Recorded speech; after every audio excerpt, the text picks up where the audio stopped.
wanted to share another book with you. It's called A House for Hermit Crab by one of our favorite authors, Eric Carle. He's also the one who wrote The Tiny Seed and Brown Bear, and so many other books we've done. But this is about a hermit crab, and you'll see how he goes through the entire year and has to keep getting a new home because he gets too big for his old one. Time to move, said Hermit Crab one day in January. I've grown too big for this little shell. He had felt safe and snug in his shell, but now it was too snug. Hermit Crab stepped out of the shell and onto the floor of the ocean. But it was frightening out in the open sea without a shell to hide in. What if a big fish comes along and attacks me, he thought. I must find a new house soon. Early in February, Hermit Crab found just the house he was looking for. It was a big shell and strong. He moved right in, wiggling and waggling about it inside to see how it felt. It felt just right. But it looks it looks plain, thought Hermit Crab. In March, Hermit Crab met some sea anemones. They swayed gently back and forth in the water. How beautiful are you, thought Hermit Crab. Would you be willing to come and live on my house? It is so plain and it needs you. I'll come, whispered a small anemone. Gently, Hermit Crab picked it up with his claw and put it on his shell. In April, Hermit Crab passed a flock of starfish slowly moving on the ocean floor. Oh, how handsome are you, thought Hermit Crab. Would one of you be willing to decorate my house? I would, signaled a little sea star.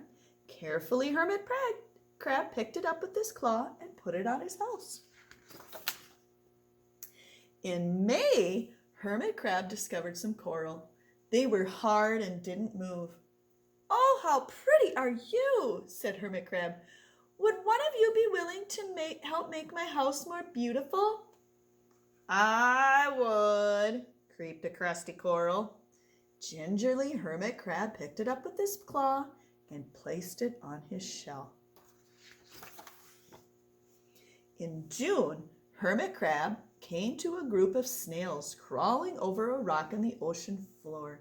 They grazed as they went, picking up algae and bits of debris and leaving a very neat path behind them. Oh, how tidy and hard-working are you, said Hermit Crab. Would one of you be willing to come and help clean my house? I would, offered one of the snails. Happily, Hermit Crab picked it up with his claw and placed it on his shell. Look at all the beautiful animals on his shell now. Looks pretty cool.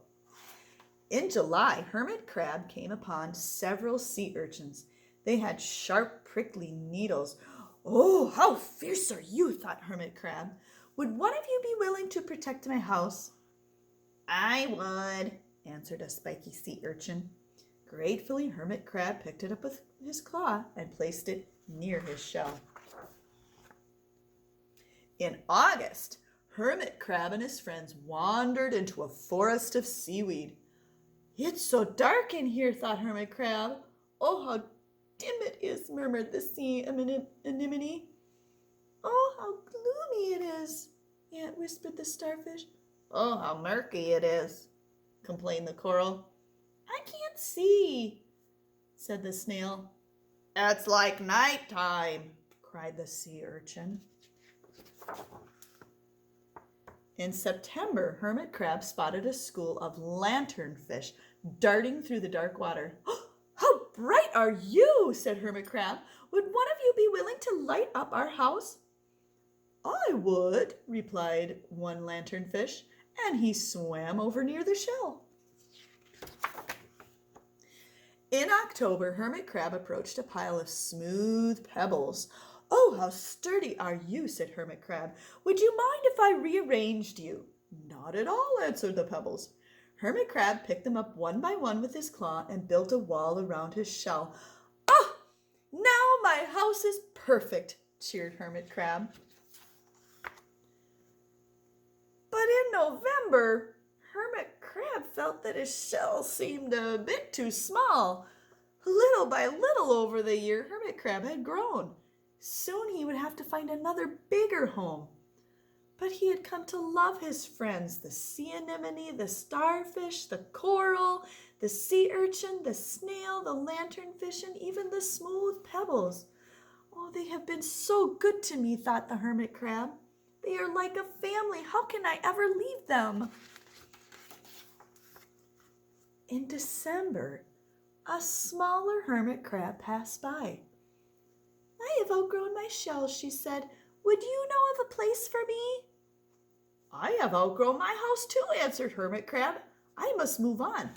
You are welcome to live here, but you must promise to be good to my friends. I promise, said the little crab. The following January, Hermit Crab stepped out and the little crab moved in. Couldn't stay in that little shell forever, said Hermit Crab as he waved goodbye. The ocean floor looked wider than he remembered, but Hermit Crab wasn't afraid. Soon he spied the perfect house, a big empty shell. But it looked a little plain. Sponges, he thought. Barnacles, clownfish, sand dollars, electric eels. Oh, there are so many possibilities. I can't wait to get started. And that's the story of the Hermit Crab, how he decorated one shell and had to move on to the next one. I hope you enjoyed it, A House for Hermit Crab.